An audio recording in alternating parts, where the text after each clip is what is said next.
For as long as I have been reading literature, I've always found that there is no better way to convince someone to read a book than to preface the recommendation with a note on its having been banned upon its publication. It's ironic really, because these attempts at diverting the eyes of the public away from works such as Tropic of Cancer, Catcher in the Rye or To Kill a Mockingbird to name a few, just does the opposite. In fact, all it really does is place a huge asterisk next to these works and entices those intrigued enough to give them a read themselves. And those who do usually find the result to be anticlimactic anyway. You could see how the work could be considered dirty, maybe due to its content or language, maybe there was more profanity used than usual, but there was nothing really deserving of a widespread ban. It's not like you left the book any more corrupted than when you went into it. Which is what you could say for the vast majority of classic novels, just like the ones previously mentioned, currently filling up a famous books that were previously banned list, harmless at best. However, there was one such book, written by an author famously known for his disturbing and horrific tales that had been linked with real-life acts of violence to such an extent that the author in question pulled the book off of the shelves himself, and has kept them off until present day. The author in question was Stephen King, and the work was his 1977 book, Rage. But before I elaborate further, I must address the elephant in the room. Some may not have noticed, but on the original cover, instead of the credited author being Stephen King, it is in fact credited to one Richard Bachman. Allow me to explain.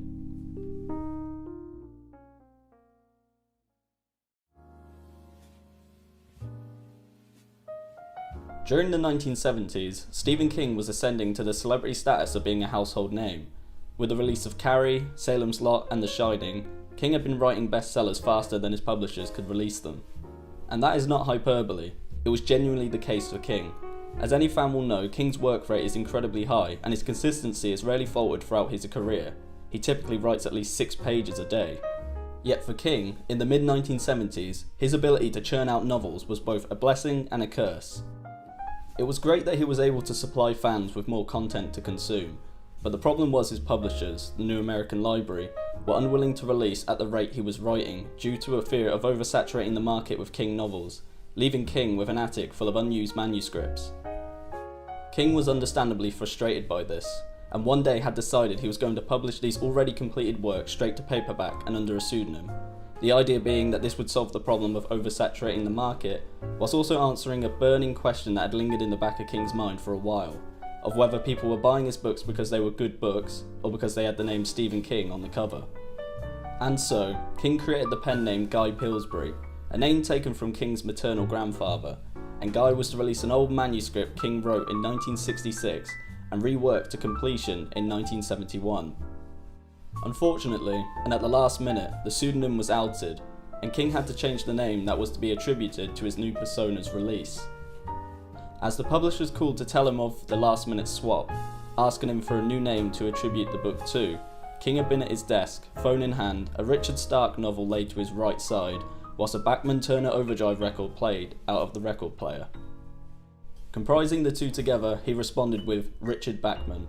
And thus, on the 17th of September 1977, Bachman had released his first novel, which was published straight to paperback, and given the title, Rage.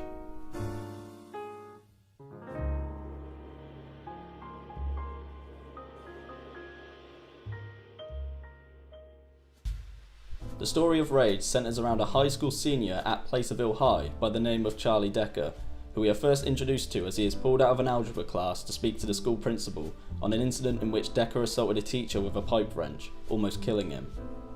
As Decker laughs off the principal's attempt at disciplining him, he makes his way back to class, but not before stopping in his locker, grabbing a pistol and lighting the locker itself on fire. And on re-entry into the classroom, Decker is asked a question by the algebra teacher, Mrs. Jean Underwood, to which he responds by shooting her in the face, killing her instantly.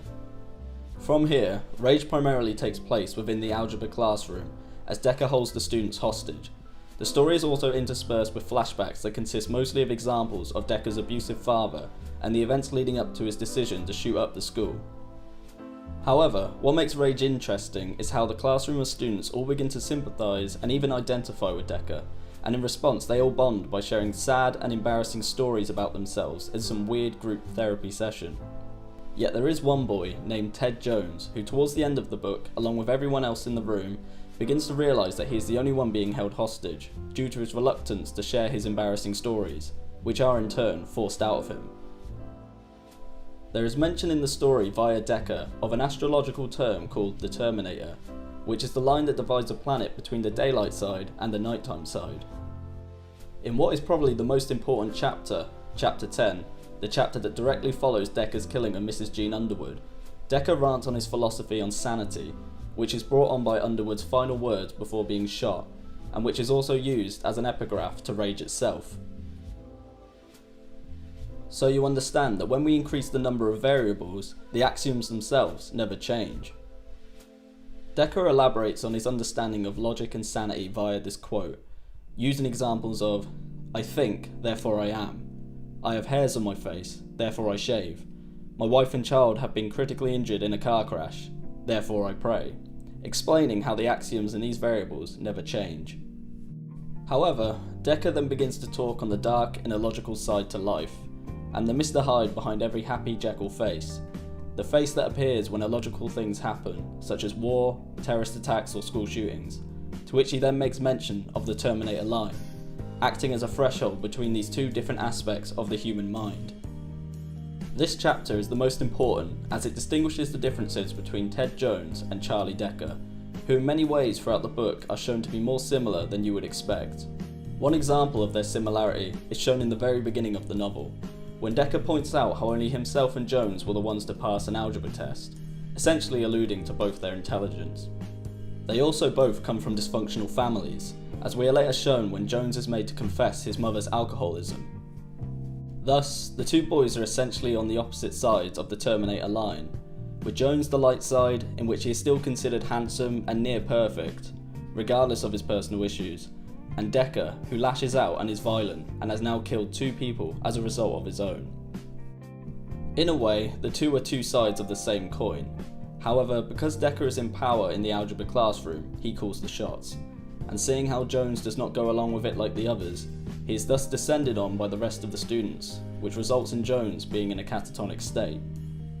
After this, Decker sets the others free except Jones, and when a policeman enters, Decker attempts suicide by cop, yet survives, and in the final pages we are shown the consequences of Decker's actions in a report that states that he is seen as mentally unfit to stand trial at the given time, and is thus sent to a hospital for treatment. In the final lines, Decker writes from a psych ward, addressing the reader, penning the lines, "That's the end. I have to turn off the lights now. Good night."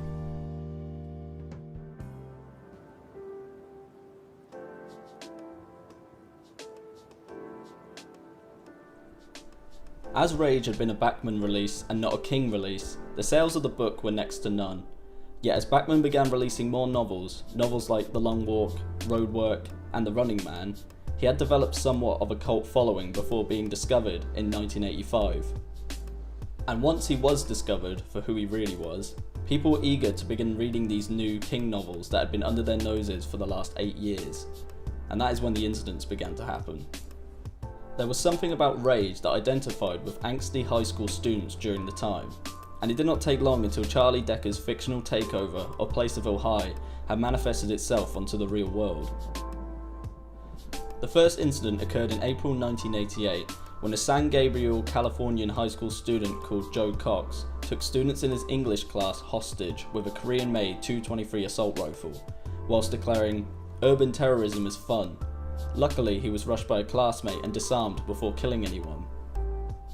Next, on September 8, 1989, Dustin L. Pierce, senior at Jackson County High School in McKee, Kentucky, took 2 handguns and a shotgun into his history class and took the class hostage for 9 hours before releasing everyone.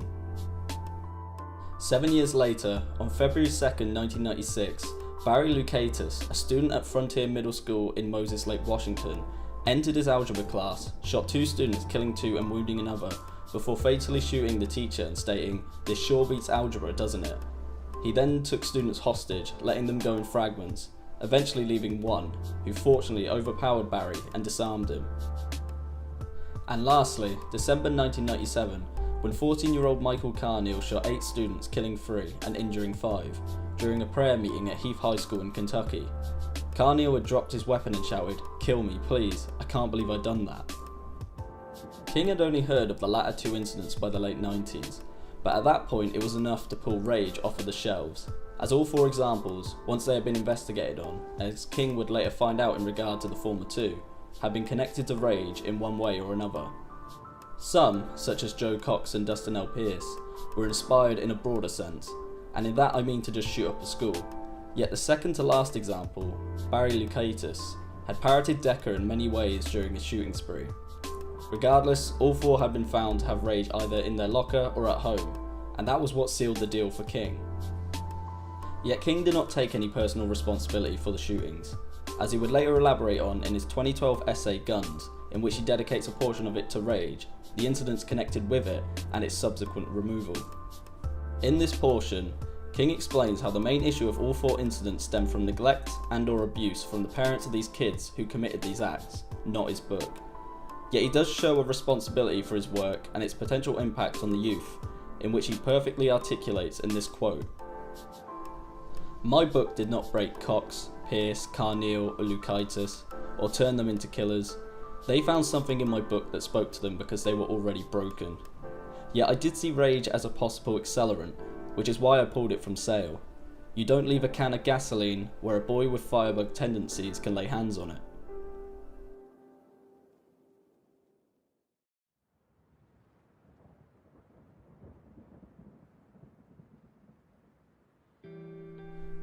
And now, to end off, I will explain the death of Richard Bachman and how he was eventually found out to be King. It all began in 1985 when a man called Steve Brown, then a bookstore clerk in Washington DC, who was also a huge King fanatic, had begun reading Thinner. What Brown had noticed about Thinner was that it had strayed away from Bachman's previous four grounded in reality novels, and had adopted the horror genre, evidently raising flags to those familiar with King's usual work. Being the fanatic that Brown was, and now suspicious of the Richard Bachman name, Brown went to the Library of Congress, where he found King's name registered to Bachman's first release, that being Rage.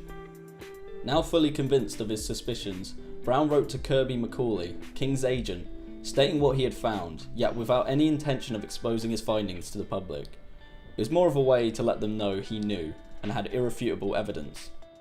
However, the Bachman story was, at this point, becoming unravelled anyway, with multiple questionings by journalists to the New American Library over the authenticity of the author's existence.